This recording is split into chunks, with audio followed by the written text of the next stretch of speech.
أشهد أن لا إله إلا الله وحده لا شريك له وأشهد أن محمدا عبده ورسوله أما بعد فأعوذ بالله من الشيطان الرجيم بسم الله الرحمن الرحيم الحمد لله رب العالمين الرحمن الرحيم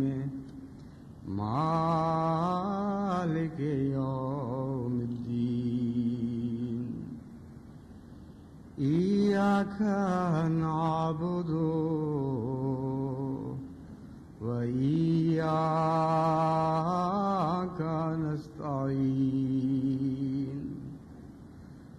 اهدنا الصراط المستقيم صراط الذين أنعمت عليهم غير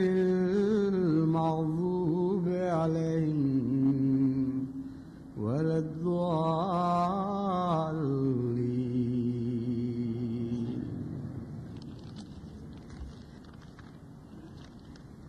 اللہ تعالیٰ کے فضلوں کے ساتھ ساتھ جو روز و شب وسعت پذیر ہیں، جماعت احمدیہ کے کام بھی پھیلتے جاتے ہیں، کاموں کے تقاضے بھی بڑھ رہے ہیں اور ذمہ داریاں بھی پہلے سے بہت زیادہ بڑھ گئی ہیں اور بڑھتی چلی جا رہی ہیں۔ یہ وسعتیں جو کاموں میں اور ذمہ داریوں میں ہیں مزید فضلوں کا تقاضا کرتی ہیں، لیکن یہ ایک نہ ختم ہونے والی دوڑ ہے۔ اللہ کے فضل پھر کاموں کو بڑھا دیا کرتے ہیں، کم نہیں کیا کرتے، اور ذمہ داریوں کو بھی پہلے سے زیادہ بلند کر دیتے ہیں اور ان میں وسعت پیدا کر دیتے ہیں۔ بہرحال ہم اس ہمیشہ آگے بڑھنے والی دوڑ پر بہت راضی ہیں، اور ہم یقین رکھتے ہیں کہ اللہ تعالیٰ نہ فضل کرتے ہوئے تھکتا ہے، نہ ایسی جماعتوں کو تھکنے دیتا ہے جو اس کے فضلوں کی وارث بنتی ہیں۔ آج میں خاص طور پر اس نقطہ نگاہ سے دو امور کی طرف جماعت کو توجہ دلانا چاہتا ہوں۔ صدر انجمن میں بھی اور تحریک جدید میں بھی جس تیزی سے کام پھیل رہے ہیں، اس کا تقاضا یہ ہے کہ نئے نئے واقفین آگے آئیں۔ جب گزشتہ سال میں نے ریٹائرمنٹ کے بعد وقف کی تحریک کی تھی تو خدا تعالیٰ کے فضل سے ایک بہت بڑی تعداد نے اپنے آپ کو پیش کیا،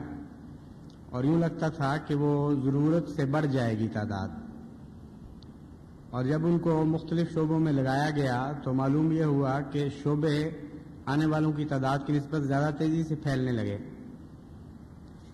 صدر انجمن میں ہی مثلا اس سال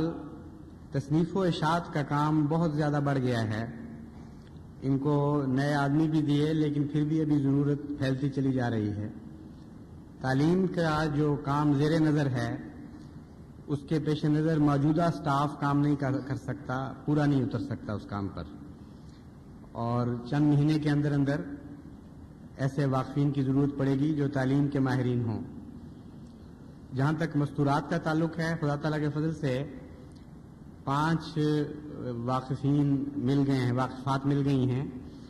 جنہوں نے بچیوں کو تعلیم دینے کے سلسلے میں اپنے نام پیش کیے ہیں، اور 5 نے ساتھ یہ لکھا ہے کہ ہم خالصتاً رضاکارانہ کام کریں گی، اور اگر ہمیں کہا جائے تو فوری طور پر استعفے دے کے بھی آنے کے لیے تیار ہیں۔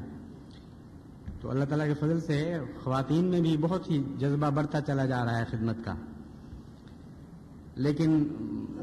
لڑکوں کے اسکولوں کے لیے اور بہت سے ایسے کام زیر نظر ہیں جن کے لیے اسی طرح ایسے اساتذہ کی ضرورت ہوگی، پروفیسرز کی ضرورت ہوگی جو دنیا میں اپنے کام کرنے کے بعد یہ محسوس کریں کہ اب کافی ہو گئی، اب ہمیں بقیہ زندگی خدا تعالیٰ کی خاطر خالصتاً وقف کر دینی چاہیے۔ ایک وقت تک انسان کے لیے دنیا کمانا بھی ضروری ہے، انہی لوگوں کا پیسہ پھر سلسلے کو بھی ملتا ہے اور کئی طرح سے فائدے پہنچتے ہیں، لیکن بہت سے ایسے طبقے ہیں جن میں ایک عرصے تک خدمت دنیا کمانے کے بعد پھر اتنا پس انداز کر لیتے ہیں اور بعض دفعہ ان کو نئے ذرائع آمد مل جاتے ہیں، بعض دفعہ فارغ ہو جاتے ہیں بچوں سے تو جو پینشن ہے وہی کافی ہو جاتی ہے بقیہ وقت کے لیے۔ تو ایسے لوگ میرے پیش نظر ہیں، وہ بآسانی بقیہ وقت خالصتاً اللہ تعالیٰ کے لیے اپنے آپ کو پیش کر سکتے ہیں، اور اب تک جنہوں نے کیا ہے ان کا معیار خدا کے فضل سے بہت ہی بلند ہے۔ پرائیویٹ سیکٹری میں بھی کام بہت وسعت پذیر ہے اور بہت سارا حصہ واقفین نے اٹھایا ہوا ہے، بہت سے کاموں کا بوجھ واقفین نے اٹھایا ہوا ہے، اور باوجود اس کے کہ ایک دمڑی بھی سلسلے سے وہ نہیں لے رہے، کام وہ اتنا کرتے ہیں کہ بعض دفعہ وہ راتوں کو گھر کام لے جاتے ہیں اور وہاں جا کر بہت دیر تک گھروں پر بھی ان کو کام کرنا پڑتا ہے، لیکن ان کا رد عمل یہ ہے اس کام کے نتیجے میں کہ بعض نے ہمیں کہا کہ واقعہ یہ ہے کہ ہمیں زندگی کا مزہ اب آیا ہے، اور پہلے تو یوں لگتا تھا کہ کام سے فارغ ہو کر موت کا انتظار ہے، اب ایک بالکل نئی زندگی ملی ہے جو پہلی زندگی سے بہت بہتر ہے اور بہت زیادہ پرلطف ہے۔ اسی طرح ہمارا ایک نیا شعبہ قائم ہوا ہے اعداد و شمار اکٹھے کرنے کا، سمعی و بصری شعبہ ہے تحریک جدید میں، تمام دنیا کے قوائف کو چارٹس کی صورت میں ڈھالنا، اس میں مشتاق احمد صاحب شائق ہیں مثلاً واقف زندگی، بہت ہی اچھا کام ہو رہا ہے ان سب شعبوں میں اور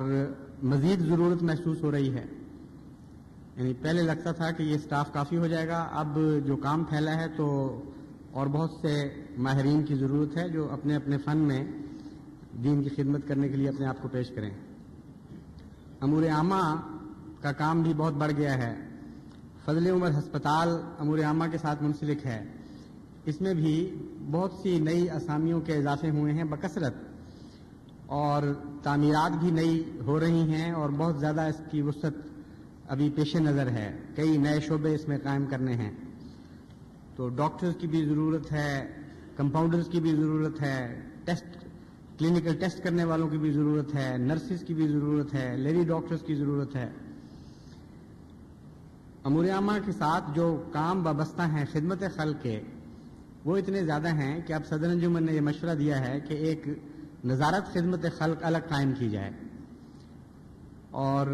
وہ نظارت کے کام جو ان کے پیش نظر ہیں وہی اتنے زیادہ ہیں کہ ایک بہت اچھی خاصی مضبوط نظارت قائم کرنی پڑے گی، تو ایک نظارت کے لیے پھر نیا سٹاف چاہیے ہوگا۔ شعبہ زود نویسی کا کام بہت بڑھ گیا ہے پہلے سے، تعمیرات کے لیے ایک الگ شعبہ قائم کیا گیا تھا، کئی واقفین بھی اس میں آئے، لیکن اب محسوس ہو رہا ہے کہ اور بہت سے خدمت کرنے والوں کی ضرورت ہے، ریٹائرڈ انجینئرز، اوورسیئرز، نقشہ بنانے والے۔ غرضی کے ہر طرف نظر ڈال کے دیکھیں تو کام پھیلتا چلا جا رہا ہے، اور یہ اللہ تعالیٰ کا غیر معمولی احسان ہے جماعت کے اوپر کہ وہ ہمارے کام بڑھا رہا ہے۔ تو اس کے لیے واقفین چاہیے، اگر کسی شخص کے حالات ایسے ہوں کہ وہ کلیتاً 100% رضاکارانہ وقف نہ کر سکتا ہو،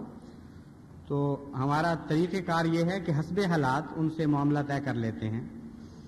بعض ایسے واقفین ہیں جو کہتے ہیں میں حاضر ہو جاتا ہوں لیکن 2 جگہ خاندانوں کے بوجھ اٹھانے پڑیں گے اور کئی ذمہ داریاں ہیں، اس لیے معمولی گزارا جو خوشی سے جماعت دے سکتی ہے اس پر میں راضی ہوں۔ تو ایسے واقفین بھی ان میں سے ہیں جن کے ساتھ ہم یہ معاملہ طے کر لیتے ہیں اور افہام تفہیم کے ذریعے اچھی طرح گزارا چل جاتا ہے۔ تو بہرحال بہت وسیع پیمانے پر اب ہمیں ایسے فنکاروں کی ضرورت ہے جو کسی نہ کسی فن میں تجربہ رکھتے ہوں اور اپنے نام پیش کریں۔ جہاں تک تحریک جدید کا تعلق ہے، تحریک جدید میں کئی وکالتوں کا اضافہ ہو چکا ہے، ایک وکیل التصنیف ایڈیشنل قائم کیا گیا ہے، بنایا گیا ہے، وکالت مال ثالث نئی وکالت قائم ہوئی ہے، وکالت 7 سالہ جبلی، وکالت اشاعت سمی و بصری، شعبہ شماریات بھی تحریک جدید کے ساتھ تعلق رکھتا ہے۔ اس کے ساتھ ایک اور شعبہ مخزن تصاویر ہے، جو ساری دنیا میں مختلف وقتوں میں جو جماعت نے خدمات کی ہیں ان کو تصویری زبان میں اکٹھا کرنے کا کام کرے گا۔ اور بہت سی تصویریں ہیں جو اب مل سکیں گی، بعد میں ضائع ہو جائیں گی، پھر ہاتھ ہی نہیں آ سکیں گی۔ مثلا ہمارے واقفین نے افریقہ میں جو ابتدائی خدمات کی، کن جھونپڑیوں میں وہ ٹھہرے، کس قسم کے واقفین ان کو میسر آئے، کام کرنے والے ابتدا میں میسر آئے، کچھ نہ کچھ تصویریں اس وقت موجود ہیں جو اکٹھی ہو سکتی ہیں، لیکن وقت کے ساتھ ساتھ یہ تصویریں غائب ہوتی چلی جاتی ہیں۔ پھر نئے کام جو پھیل رہے ہیں ان سب کو تصویری زبان میں ڈھالنا، یہ بھی ایک بہت بڑا کام ہے۔ پھر ہمیں بیرونی ممالک میں ٹائپسٹس کی ضرورت ہے، اکاؤنٹنٹس کی ضرورت ہے، دفتری امور چلانے والے تجربہ کار آدمیوں کی ضرورت ہے۔ اس وقت یہ ہو رہا ہے کہ واقفین زندگی جو جامعہ کے فارغ التحصیل ہیں، باقاعدہ مبلغین، ان کے اوپر انتظامی بوجھ بھی بہت ہیں، اور ان کو خط و کتابت ٹائپ بھی خود کرنی پڑتی ہے، پھر ان کو اکاؤنٹس بھی رکھنے پڑتے ہیں، رجسٹر سنبھالنے پڑتے ہیں۔ یہ اتنا زیادہ بوجھ ہے کہ بعض جگہ تو رضاکار ان کو کچھ مل گئے ہیں، مگر اکثر جگہ ان کے لیے تبلیغ میں یہ بوجھ حارج ہو رہا ہے، بجائے اس کے کہ وہ خالصتاً الگ ہو کر، فارغ الذہن ہو کر تبلیغی کاموں میں اپنی قوتوں کو صرف کریں، نئے نئے منصوبے بنائیں، عمومی نگرانی کریں، ہر احمدی کو جو داعی اللہ بنانے کا کام ہے اس کی طرف توجہ دیں، تصنیف کی طرف پہلے سے بڑھ کر توجہ دیں۔ یہ سارے کام ہیں، مگر ان کا بہت سا وقت ضائع ہو جاتا ہے ان دفتری کاموں میں جو لازمی حصہ ہیں، یعنی ان کے بغیر چارہ بھی نہیں ہو سکتا، گزارا بھی نہیں ہو سکتا۔ تو ایسے ٹائپسٹ جو ریٹائرمنٹ کی عمر کو پہنچ چکے ہوں، ایسے سپرڈینٹ جو دفتری کاموں کا تجربہ رکھتے ہوں، اکاؤنٹنٹس جنہوں نے ایک وقت تک دنیا اتنی کمالی ہو کہ وہ سمجھتے ہوں کہ باقی وقت ہم اپنے آپ کو خدا کے لیے وقف کر سکتے ہیں خالصتاً، تو یہ سارے نام آگے آنے چاہیے۔ باہر کے ممالک میں تعمیری کام بھی ہو رہے ہیں۔ غانا میں مثلاً ایک اوورسیئر نے وقف کیا تھا اور خدا کے فضل سے بہت اچھا کام کر رہے ہیں وہاں جا کے۔ اسی طرح اور ممالک میں ہیں، ان کو سمیٹنا اور یکجا کرنا۔ پھر لائبریریوں کا قیام ہے مختلف ممالک میں، اس طرف بھی ابھی تک ہم پوری توجہ نہیں دے سکے۔ یہ منصوبہ یہ تھا کہ ساری دنیا میں ایک ایسی لائبریری ہر مشن میں موجود ہو جس میں دنیا کی ہر زبان میں جماعت احمدیہ کا تبلیغی لٹریچر موجود ہو، اور اسلام کے اوپر وارد ہونے والے مختلف مذاہب کے اعتراضات کے جوابات موجود ہوں، اور پھر انڈیکس موجود ہو جس سے وہ فوراً معلوم کر سکے کہ کس مضمون کو کس زبان میں کہاں سے حاصل کر سکتا ہوں۔ چنانچہ ہر ملک کا مشن ساری دنیا کا مشن بن جائے گا، اور اگر کوئی جاپانی افریقہ کے کسی ملک میں جاتا ہے تو مبلغ کے لیے کسی قسم کی ہچکچاہٹ کی ضرورت نہیں ہوگی، وہ فوراً اس کو جاپانی لٹریچر نکال کے دے سکتا ہے۔ کوئی ترک چلا جاتا ہے، کوئی یوگوسلاو چلا جاتا ہے، تو ہر ایک کے لیے اس کی زبان میں لٹریچر بھی ہونا چاہیے، کیسٹس بھی ہونے چاہیے، ویڈیو ریکارڈنگز بھی ہونی چاہیے، تاکہ اگر کوئی آرام سے بیٹھ کر دیکھنا چاہے مقرر کو، اس کی آواز بھی سنے، اس کو دیکھے بھی، تو ویڈیو چلا دیا جائے اور وہ تسلی سے بیٹھ کر جس مضمون میں چاہے کسی مقرر کو بولتا سنے بھی اور دیکھ بھی لے۔ آج کل اس کا رجحان بڑھ رہا ہے۔ پھر یورپین ایسے ممالک ہیں جن کی الگ الگ چھوٹی چھوٹی زبانیں ہیں،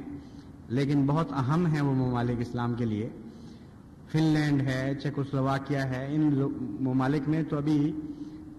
ان زبانوں میں آغاز ہی نہیں ہوا کام کا۔ تو ان سب کو مرتب کرنے کے لیے ایک پوری وکالت کی ضرورت ہے۔ اب ہمیں ایک اچھا واقف زندگی مل گیا ہے، بڑے تجربہ کار لائبریرین ہیں جو اس فن کے بہت ماہر ہیں۔ قاضی حبیب الدین صاحب، انہوں نے وقف کیا بڑے شوق اور اخلاص کے ساتھ، اور اب پیش کر دیا ہے اپنے آپ کو، تو ان کے سپرد میں نے یہ کام کیا ہے۔ لیکن جب کام ان کو سمجھایا، یہ تو میں نے صرف چند باتیں آپ کے سامنے رکھی ہیں، تو انہوں نے کہا کہ اس کے لیے تو اتنا کام ہے، اس کے لیے تو کمپیوٹر کی ضرورت پڑ جائے گی فوری. یعنی کمپیوٹر کی ضرورت اس وقت پڑتی ہے جب آدمیوں کے بس سے بات نکل جاتی ہے. تو ابھی تو ان کو سٹاف چاہیے، پہلے کچھ سٹاف مہیا ہو، کام اپنے کسی نہج پر کچھ چل پڑے چند قدم، پھر انشاءاللہ تعالی اللہ تعالیٰ فضل فرمائے گا تو کمپیوٹرز بھی مہیا کرنے پڑیں گے جماعت کو. تو یہ چند مثالیں میں نے دی ہیں، اس سے آپ کو اندازہ ہوگا کہ واقفین کی کتنی شدید ضرورت ہے جماعت احمدیہ کو، اور وقت کے تقاضے ہیں کہ یہ ضرورت لازماً پوری کی جائے. کیونکہ جب خدا تعالیٰ کی طرف سے فضلوں کی ہوا چلتی ہے، ایک موسم آ جاتا ہے نشو و نما کا، وہی وقت ہوتا ہے کام کا. اگر ہم پیچھے رہ جائیں گے تو اس موسم کے پھلوں سے محروم رہ جائیں گے، اتنا فائدہ نہیں اٹھا سکیں گے جتنا یہ ابر بہار ہمارے لیے فوائد لے کر آیا ہے. اس کثرت سے قوموں میں توجہ پیدا ہو رہی ہے جماعت احمدیہ کی طرف کہ ہر روز نئی نئی خبریں ایسی آتی ہیں جس سے دل کھل اٹھتا ہے اللہ تعالیٰ کے فضل سے، اور ساتھ ہی پھر وہ ذمہ داریوں کا بوجھ بھی آ پڑتا ہے، پھر انسان فکر مند بھی ہو جاتا ہے، پھر دعا کی بھی توفیق ملتی ہے، اور نئے نئے خدمت کرنے والے بھی اپنے آپ کو پیش کرتے چلے جا رہے ہیں.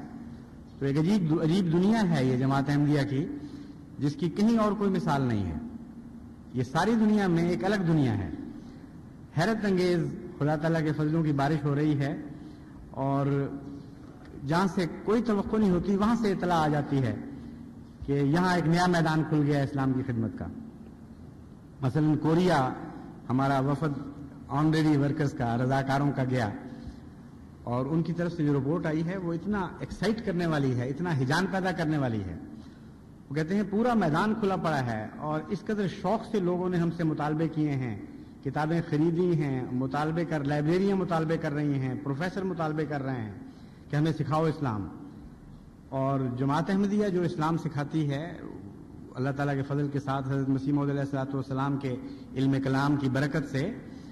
وہ تو ذہنوں کو بھی روشن کر دیتا ہے، دلوں کو بھی مطمئن کرتا ہے، اور اس زمانے کے انسان کے مزاج کے مطابق ہے وہ. کیونکہ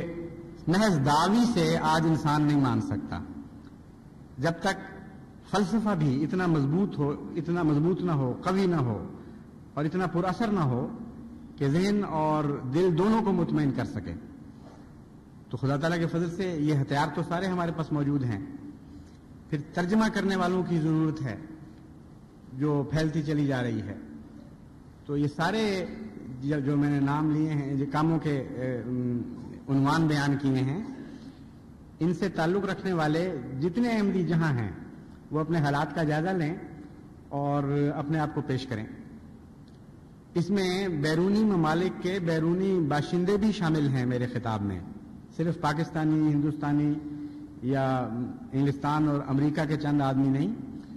بلکہ دنیا کی ہر قوم کے آدمیوں کے لیے ضرورت ہے کہ وہ وقف کریں. کیونکہ ان کاموں کو سنبھالنے کے لیے لازماً اچھے زباندان بھی ہمیں چاہیے ہوں گے. اس وقت تو ہم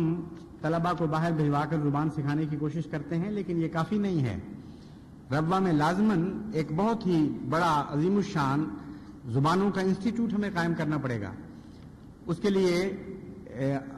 اتنا بیج تو بویا گیا ہے کہ خدا کے فضل سے نقشہ بھی تعمیر کا مکمل ہو گیا ہے، اور اخراجات بھی کسی حد تک مہیا ہو گئے ہیں. تو امید ہے انشاءاللہ 1 سال کے اندر اس انسٹیٹیوٹ کی عمارت کھڑی ہو جائے گی.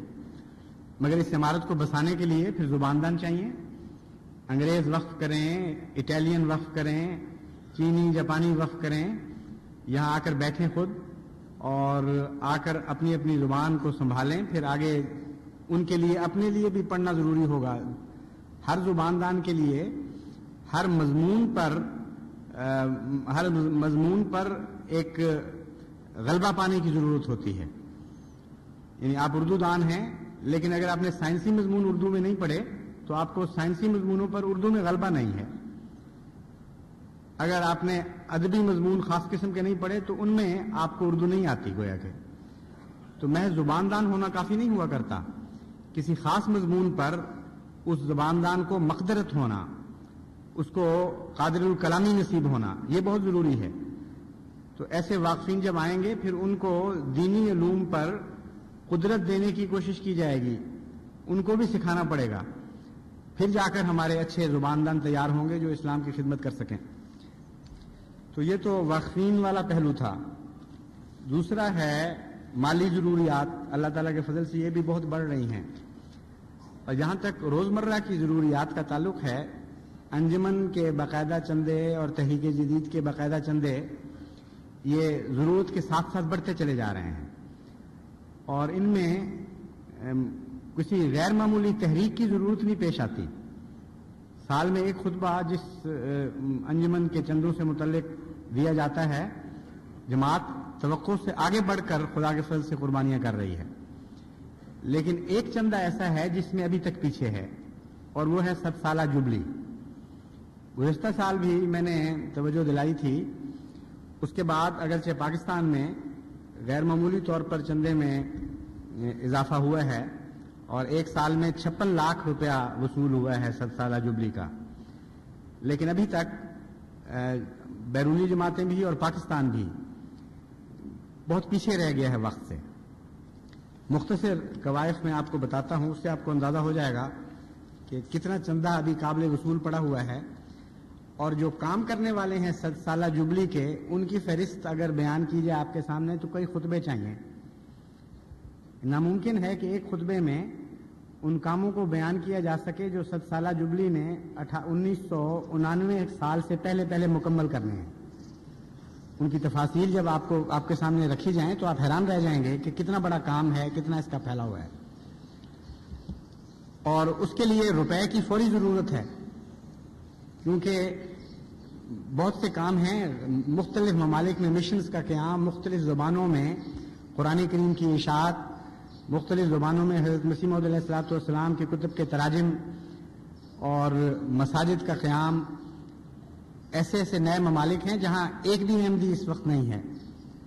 وہاں نئی جماعت کو قائم کرنا، آدمی مہیا کرنا، اخراجات تو اس وقت سے شروع ہو چکے ہیں، اور مطالبہ کر رہے ہیں کہ اب ہمیں ہمارا پیٹ بھرو، اور جو چندے کی رفتار ہے وہ مقابلتاً سست ہے۔ اس کی ایک وجہ تو یہ ہو سکتی ہے کہ باقی انجمنیں وصولی کا ایک باقاعدہ نظام رکھتی ہیں، ان کے انسپیکٹرز بھی ہیں، ان کے بڑے بڑے دفاتر ہیں یاد دہانیوں کے، اور جماعت احمدیہ اللہ تعالیٰ کے فضل سے قربانی میں پیچھے نہیں رہتی۔ یاد دہانی اور تذکیر ضروری ہے، جیسا کہ قرآن کریم فرماتا ہے، ہر انسان کا ایک معیار نہیں ہوتا، اکثر انسان یاد دہانی کے محتاج ہوتے ہیں۔ تو 100 سالہ جبلی اپنے یاد دہانی کے نظام کو اتنا پھیلا سکتی نہیں ہے، کیونکہ عارضی کام ہے نسبتاً، اور اتنا بڑا سٹاف رکھا جائے تو بہت بڑا خرچ بڑھ جائے گا۔ اس لیے عمومی نصیحت کے سوا اور چارہ نہیں ہے ہمارے پاس۔ تو میں نے سوچا کہ کیونکہ 100 سالہ جبلی کا دفتر محدود ہے کام کے مقابل پر، اس لیے میں جماعت کو یاد دہانی کروا دوں۔ کل وعدہ جو پاکستان کا تھا وہ 5,04,79,000 کا تھا، جس میں سے 28 فروری 1983 تک 1,61,00,000 کی وصولی ہوئی ہے صرف، یعنی آئندہ ادائیگی کے 4 سال باقی ہیں، اور گزشتہ 11 سال میں جو وصولی ہوئی وہ 5 کروڑ کے مقابل پر 1,61,00,000۔ تو اس سے آپ اندازہ کر سکتے ہیں کہ چندہ دہندگان کے اوپر بقیہ سالوں میں کتنا بڑا بوجھ پڑنے والا ہے۔ جتنی تاخیر کر رہے ہیں اتنا یہ کام ان کے لیے مشکل ہوتا چلا جائے گا۔ لیکن دوران سال جو پاکستان میں وصولی ہوئی وہ خدا کے فضل سے بہت خوشکن ہے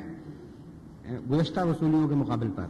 چنانچہ 56,81,000 وصولی کی وجہ سے اب 2,18,77,000 وصولی ہو چکی ہے،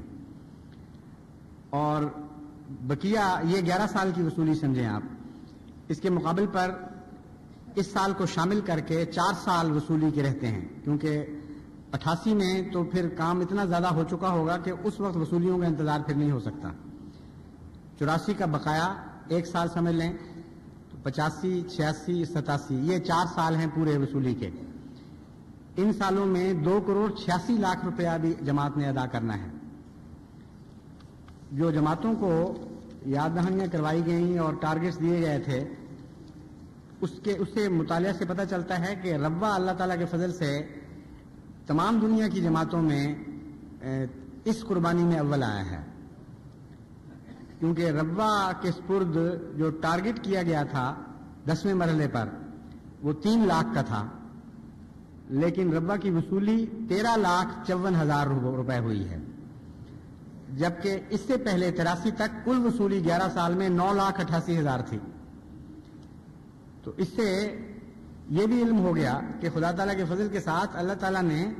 جماعت کے رزق میں برکت کا ایک ایسا نظام جاری کر دیا ہے کہ جو بظاہر ناممکن نظر آتا ہے وہ بھی پورا ہو جاتا ہے، توقع سے بہت بڑھ جاتا ہے۔ کہاں 11 سال میں 9,88,000 کی وصولی اور کہاں 1 سال میں 13,54,000 روپے کی وصولی، بہت بڑا فرق ہے۔ لیکن ایک بات باقی شہروں کے حق میں یہ بیان کرنی ضروری ہے کہ بعض باقی بڑے شہروں نے اپنا چندہ بہت زیادہ لکھوایا تھا، اس لیے وہ وصولی میں پیچھے رہ گئے۔ ربوہ میں چندے کی جو توفیق تھی اس کے مقابل پر 7 سالہ جبلی میں بہت کم چندہ لکھوایا گیا تھا۔ مثلا بجٹ کے لحاظ سے ربوہ کراچی، لاہور وغیرہ سے پیچھے نہیں ہے زیادہ جو باقاعدہ بجٹ ہے، لیکن وعدے میں بہت پیچھے تھا۔ لاہور کا وعدہ تھا 83 لاکھ روپے کا، کراچی کا تھا 1,55,00,000 کا، اور ربوہ کا صرف 20 لاکھ تھا۔ تو اس لیے وہ چونکہ پہلے ہی اپنی ہمت سے بہت کم دے رہے تھے، اس لیے ان کا کام میں نمایاں اضافہ نظر آیا۔ لیکن اس کو اگر آپ نظر انداز بھی ملحوظ رکھیں اس فرق کو، تب بھی گزشتہ سال ربوہ کی قربانی ان سب شہروں سے زیادہ ہے، کیونکہ کراچی کی وصولی گزشتہ سال کی 1.5 کروڑ بجٹ کے مقابل پر 9 لاکھ ہے، اور لاہور کی وصولی 83 لاکھ بجٹ کے مقابل پر 7 لاکھ ہے۔ اس لحاظ سے ربوہ کی وصولی 13 لاکھ فی ذاتے ہی بھی خدا کے فضل سے بہت نمایاں اور قابل تحسین ہے۔ اللہ تعالیٰ اس جماعت کو جزا دے اور توفیق کے مطابق مزید آگے بڑھنے کی توفیق بخشے، کیونکہ ابھی ربوہ میں گنجائش بہرحال موجود ہے۔ جہاں تک کراچی کا تعلق ہے، یہ خیال ہو سکتا ہے کہ 1.5 کروڑ سے زائد کا بجٹ ان کی توفیق سے زیادہ تو نہیں، کیونکہ باقی جو جماعتیں ہیں اس سائز کی، ان میں جو وعدے ہیں اس کے مقابل پر کراچی کے وعدے یقیناً بہت زیادہ ہیں۔ اس لیے یہ وہم ہو سکتا ہے کہ شاید کراچی جوش میں آ کر زیادہ وعدے لکھوا گیا ہو اور اب اس کی توفیق نہ ہو ادائیگی کی، لیکن میرے نزدیک یہ محض وہم ہے۔ اللہ تعالیٰ کا جماعت احمدیہ کے ساتھ جو سلوک ہے وہ عام حسابی قاعدوں سے نہیں پرکھا جا سکتا۔ یوں معلوم ہوتا ہے کہ جیب سے آخری پیسہ نکل آیا ہے، اور پھر جب خدا تعالیٰ کا نظام جیب میں ہاتھ ڈالتا ہے تو پھر جیب بھری ہوئی مل جاتی ہے، پھر وہ آپ نچوڑ جائیں سب کچھ، پھر خدا تعالیٰ کا نظام جب دوبارہ ہاتھ ڈالتا ہے تو پھر جیب بھری ہوئی مل جاتی ہے۔ کون سا قاعدہ کام کر رہا ہے یہ ہم نہیں جانتے، ہمیں تو اتنا علم ہے کہ کچھ اسی قسم کا قاعدہ ہے جس طرح حضرت صلی اللہ علیہ وآلہ وسلم کی جنگ احد کے موقع پر ایک صحابی نے اور اس کی بیگم نے دعوت کی، اور پتہ تھا کہ بہت دیر کا فاقہ ہے، تو انہوں نے یہ سوچا کہ چند آدمی حضور صلی اللہ علیہ وآلہ وسلم کے ساتھ آ جائیں، اور ایک چھوٹا سا بکرا ذبح ہوا ہے، 10-12 آدمی کے لیے کافی ہو جائے گا۔ تو انہوں نے اشارے سے ہلکی سی آواز میں حضور اکرم سے عرض کیا کہ یا رسول اللہ کچھ تیار ہے، چند صحابہ کے ساتھ تشریف لائیں۔ تو حضرت صلی اللہ علیہ وآلہ وسلم کا دل تو ایک نہ ختم ہونے والا سمندر تھا، اور ساری کائنات پر آپ کی رحمت محیط تھی۔ یہ کیسے ممکن تھا کہ فاقے کے وقت باقی لشکر کو چھوڑ دیتے اور صرف آپ چلے جاتے چند صحابہ کے ساتھ؟ آپ نے فرمایا کہ اچھا اعلان کر دو، جس جس کو بھوک لگی ہوئی ہے سارے آ جائیں، اور وہ سارے بھوکے تھے۔ یہ بات سن کر وہ بہت پریشان ہو کر واپس دوڑا اپنی بیگم کی طرف۔ حضرت صلی اللہ علیہ وآلہ وسلم نے فرمایا ٹھہرو، کپڑے سے آٹے کو بھی ڈھانک دو، اور یاد رکھو کہ ہانڈی سے ڈھکنا نہیں اتارنا جب تک میں نہ آ جاؤں، اور شروع نہیں کرنا جب تک میں خود اپنے ہاتھ سے شروع نہ کروں، تقسیم نہیں کرنی۔ خیر وہ واپس گیا، بیوی کو اس نے پیغام دیا کہ اللہ یہ عزت رکھ لے، یہ واقعہ ہو گیا ہے۔ تو اس نے کہا جو رسول اللہ کریم صلی اللہ علیہ وآلہ وسلم نے جو فرمایا اسی طرح کرو تو سب کچھ ٹھیک ہو جائے گا. چنانچہ حضور صلی اللہ علیہ وآلہ وسلم تشریف لائے, کپڑا اٹھایا آٹے سے اور ہاتھ لگایا اور اس کو کہا کہ شروع کرو روٹی پکانا, اور ساتھ ہی ہانڈی سے برتن کپڑا ڈھکنا اٹھا کر تو تقسیم شروع کر دی خود ہی. اب وہ صحابی خود بیان کرتے ہیں اور ایک سے زیادہ روایتوں میں یہ واقعہ بیان ہے کہ لوگ کھاتے چلے گئے اور نکلتا چلا گیا, آٹا بھی بڑھتا گیا اور ہانڈی سے سالن بھی نکلتے چلا گیا, اور ہمیں کچھ سمجھ نہیں آتی تھی کہ یہ ہو کیا رہا ہے. یہاں تک کہ جب سارے لشکر کا پیٹ بھر گیا تو اتنا کھانا بچا ہوا تھا کہ گھر والے اور اس کے علاوہ اپنے دوستوں میں سے کسی کو بھیجنا چاہیں تو بھیج سکتے تھے. تو جو خدا حضرت اقدس محمد مصطفیٰ صلی اللہ علیہ وآلہ وسلم پر ظاہر ہوا اور آپ سے اس قدر رحمت اور فضلوں کا سلوک فرمایا, ہم بھی تو اسی خدا کے اسی محبوب کے غلام ہیں اور اسی کے نام پر کام کر رہے ہیں. اس لیے دنیا کے حساب سے چاہے بالکل جاہلانہ باتیں ہوں, لیکن جماعت احمدیہ کے تجربے میں ہے یہ بات, 100 سالہ مشاہدہ ہے کہ اللہ تعالیٰ اپنے فضل کے ساتھ جماعت کی قربانی کی توفیق کو بڑھاتا ہے اور روپے میں کمی نہیں آنے دیتا. ان کی ذاتی ضرورتیں بھی پہلے سے بڑھ کر پوری کر دیتا ہے, اور بعض دینے والے ایسے ہیں کہ جب وہ دیتے ہیں تو اس وقت محسوس ہوتا ہے کہ گویا اپنی توفیق سے بڑھ کر وعدہ لکھوا دیا, اور 1-2 سال کے اندر ہی خدا ایسی برکت دے دیتا ہے کہ وہ شرمندہ ہو جاتے ہیں کہ ہم نے وعدہ کم لکھوایا تھا. چنانچہ ابھی کل ہی مجھے پتہ لگا لاس اینجلیس سے ایک ڈاکٹر صاحب ہیں ہمارے بڑے مخلص فدائی, انہوں نے مشنز کے لیے $25,000 کا وعدہ لکھوایا تھا, اور بعض ان کے جاننے والوں کا خیال تھا کہ شاید یہ بہت وعدہ لکھوا دیا ہے انہوں نے. اب 2-3 دن کے عرصے کے اندر ان کی طرف سے خط آیا ہے, اور کل اس کی تحریک نے مجھے رپورٹ بھجوائی کہ وہ کہتے ہیں کہ جو میرے موجودہ حالات ہیں ان کے پیش نظر $25,000 کم ہے, اس لیے میں اس کو بڑھا کر $50,000 کرتا ہوں. تو یہ دیکھ لیجئے کس طرح خدا کا سلوک ہوتا ہے. اور اس کثرت سے اس مضمون کے خط دنیا میں سے آ رہے ہوتے ہیں کہ اس کے بعد مجھے پھر نیا حوصلہ ملتا ہے, اور میں یہ رحم اس بات میں نہیں سمجھتا کہ اب مانگنا بند کر دوں, کیونکہ اس کا مطلب ہے کہ خدا کے فضل کے دروازے بند کر دوں. میں اقتصادی رحم جماعت پر یہ سمجھتا ہوں کہ اور مانگو تاکہ خدا کے فضل لامتناہی طور پر نازل ہونے شروع ہو جائیں. اس لیے اس تجربے اور اس یقین کے ساتھ میں احباب جماعت کو تحریک کرتا ہوں کہ کمرے ہمت کسیں, اور اس گزشتہ کمی کو جو 11 سالہ کمی ہے اس کو 4 سال میں نہیں بلکہ کوشش کریں 1-2 سال کے اندر ہی پوری کر دیں. اللہ تعالیٰ دیکھیں پھر کس طرح ان پر فضلوں کی بارش نازل فرماتا ہے, کس طرح ان کی جیبوں کو پھیلاتے چلا جاتا ہے, ان کی ضرورتوں کو خود پوری کرتا ہے. اور یہ سارا نظام جب مکمل ہو جائے گا, یہ دائرہ, تو آخر پر یہ مخلصین جو اپنی توفیق سے بڑھ کر ادائیگی کی کوشش کر رہے ہوں گے شرمندگی محسوس کریں گے کہ اوہو ہم تو بہت بڑا تیر مار رہے تھے اپنی طرف سے, اللہ تعالیٰ نے تو اتنے فضل کر دیے ہیں کہ ہم حق ادا نہیں کر سکے. یہ ہے جماعت احمدیہ کے ساتھ اللہ کا تعلق. خدا کرے یہ مراسم اسی طرح جاری رہیں ہمیشہ ہمیش کے لیے. ہم خدا کی محبت اور پیار میں قربانیاں دیتے چلے جائیں, اور ہماری محبت اور پیار کو لامتناہی طور پر اور بڑھانے کے لیے اللہ اپنے فضلوں کو اتنا بڑھاتا چلا جائے کہ ہم ہمیشہ شرمندہ ہی رہیں اپنے رب سے کہ ہم تو کچھ بھی نہیں کر سکے, تیرے فضل ہم سے جیت گئے.